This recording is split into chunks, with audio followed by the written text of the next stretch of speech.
So yeah, this video was sent to me today on stream.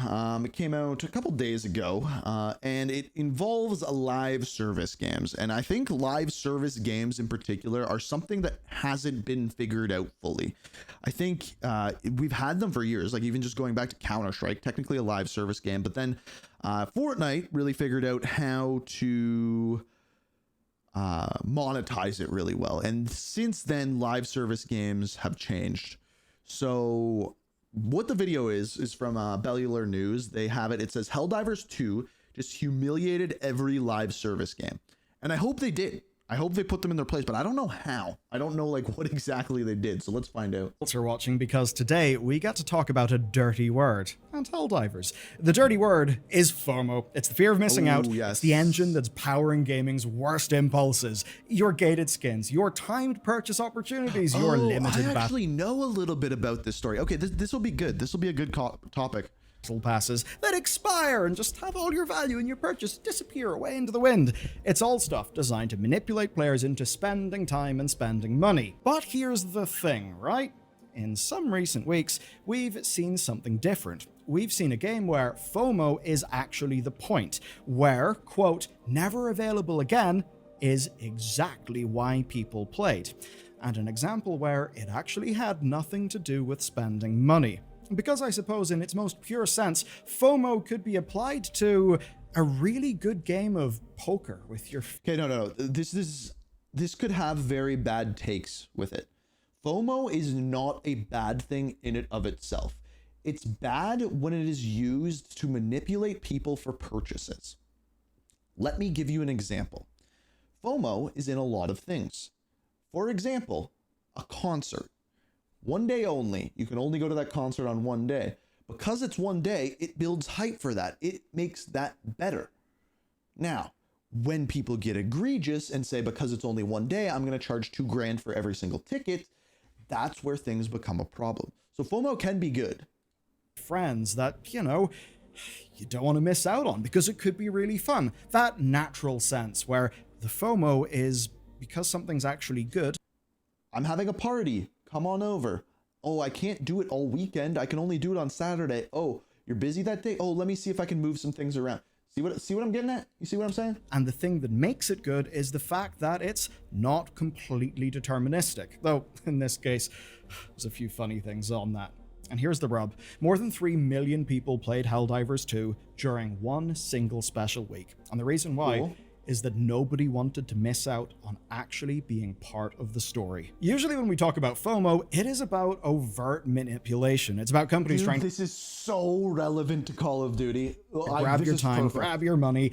And the last time we talked about Helldivers, it was literally FOMO for that exact reason. It was when they'd added the Killzone crossover weapons and cosmetics. They were only available for a week, they were at a cost higher than normal, and the reaction was fairly clear. People rebelled, they were angry. So what did Arrowhead do? Well, they ended up giving a second wave of content out for free, essentially a Christmas gift. And they also announced plans to revamp the in-game shop. Basically, they wanted to avoid that type of thing never happening again.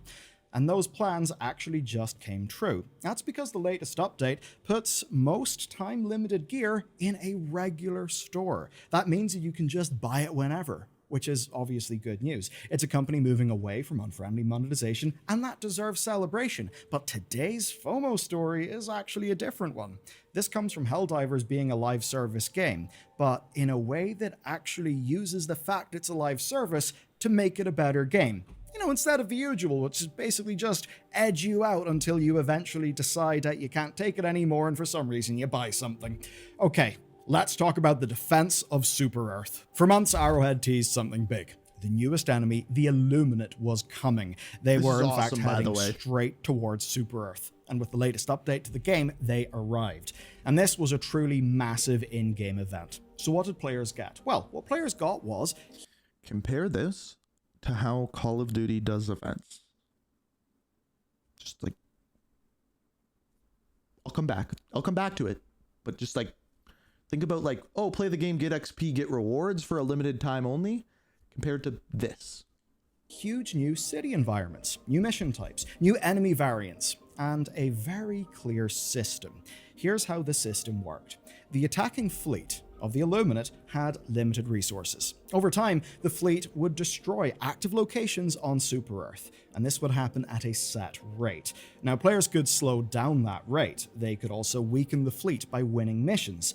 Essentially, each day brought a group of locations for you to defend. So damn that meant smart. that the player base had to spread out. They needed to juggle defending all of them within the time constraints that they were given. And here are the stakes. Once a city was gone, it was gone. It was destroyed by aliens. There was no going back. Basically, this gave real consequences. Previous defense events have existed, but they would let players surge back. Players could retake lost locations. Not this time. If a city fell, it was gone. And you know what? This plan actually worked. Helldivers became the #1 game on Steam in the US that week. 3.4 million people played during the defense. That's all clustered around one single week. But here's the real proof.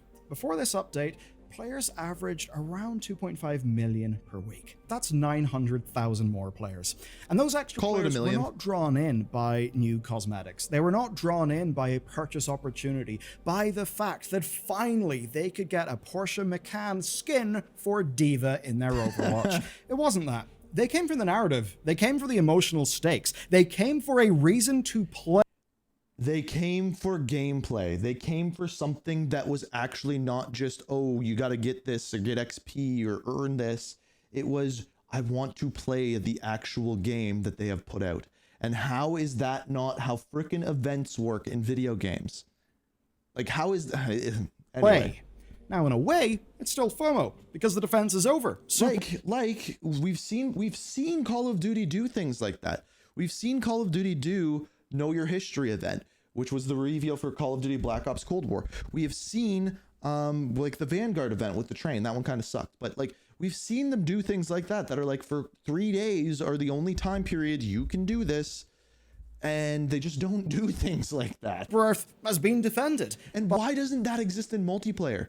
Why can't they figure out how to do shit like that in multiplayer? But this time it's different.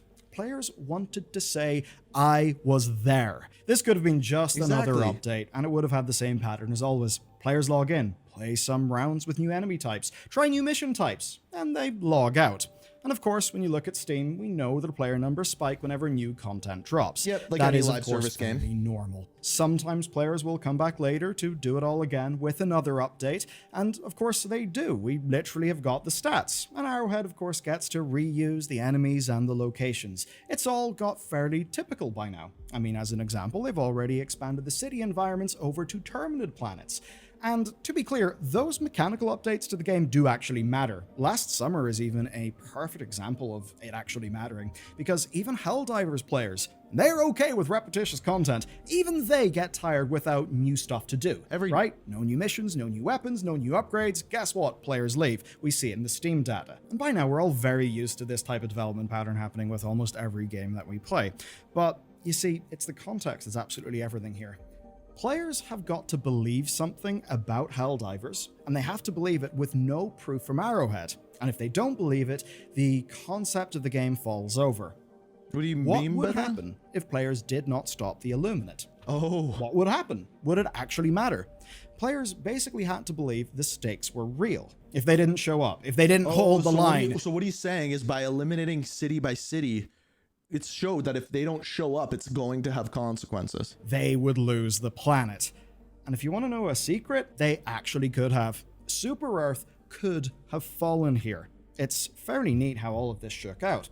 Datamine footage shows cutscenes for if players failed. No and the upshot of those way. cutscenes is that humanity would need a new HQ. Maybe they would have to retake Super-Earth later on. Basically, it would have been a whole different story. And most of the players who played this did not know for sure how far Arrowhead would go. Do you remember how early on in Black Ops 6 they did that event where we needed to get a certain amount of kills as a community in order to earn something?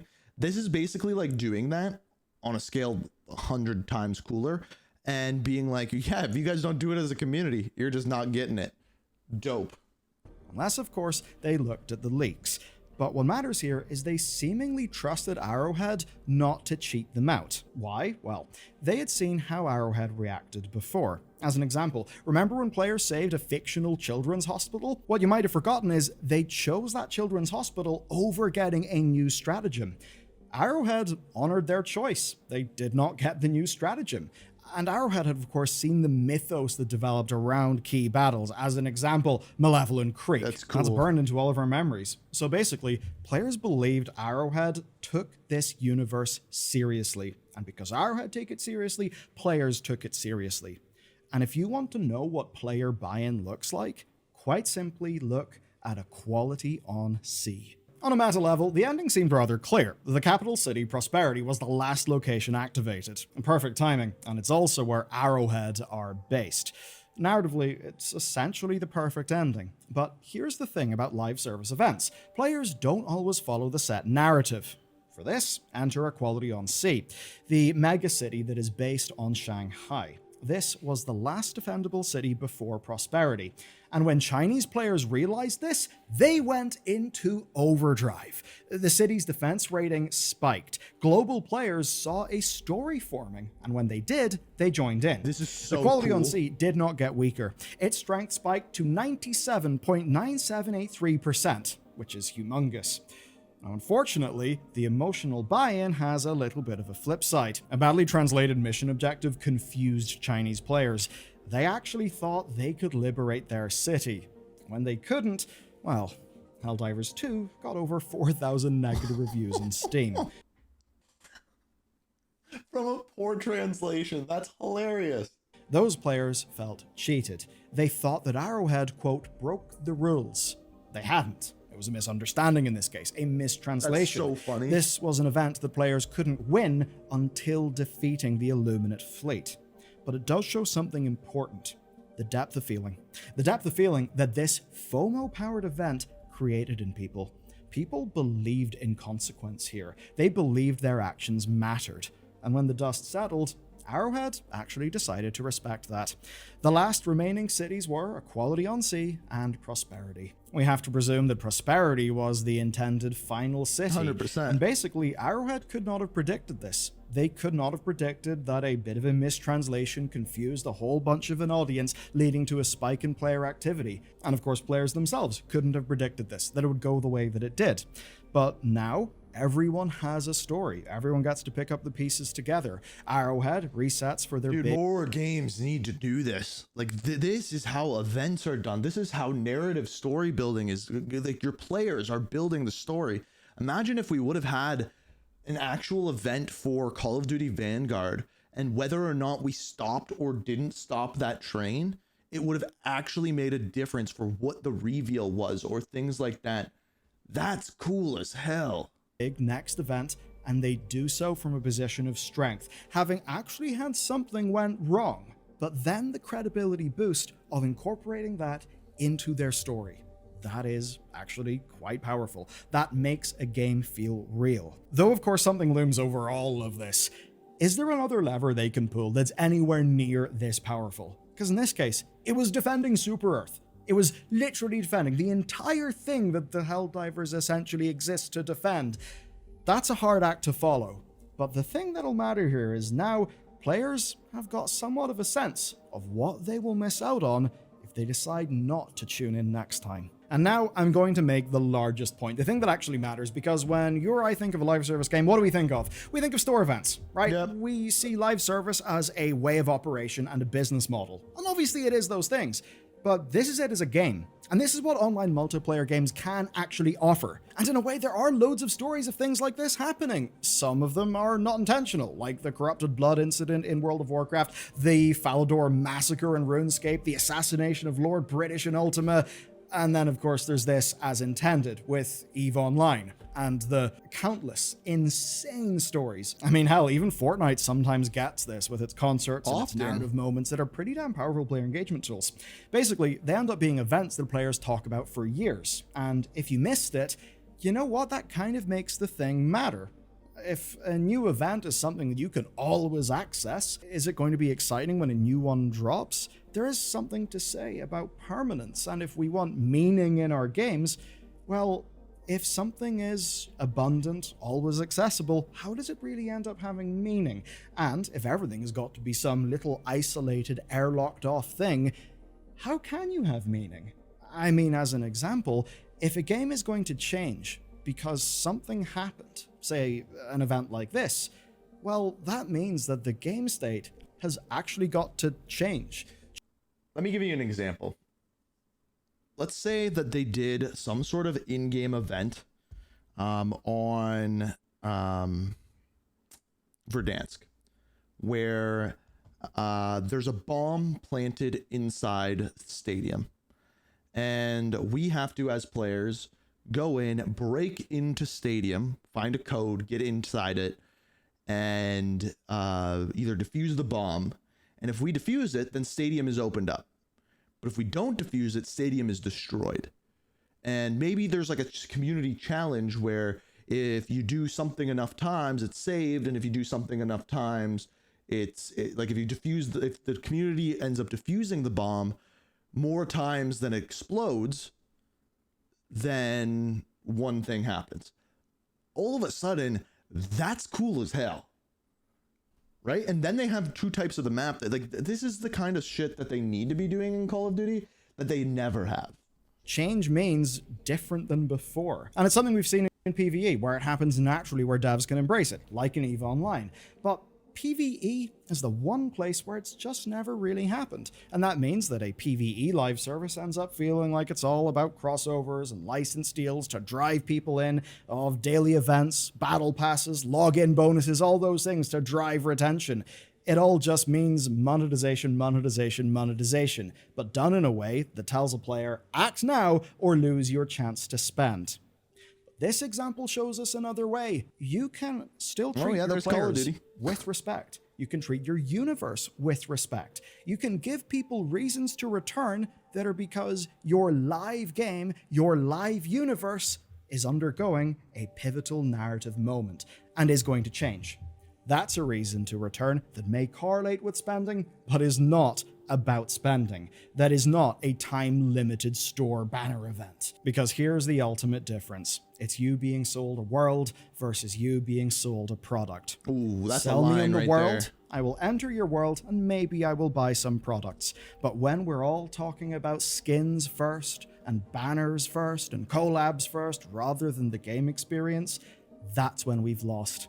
That's when live service has consumed the game and just turned it into a cheap store. Not a case like this with Helldivers, where live service is not a dirty word, where it's actually elevated the game.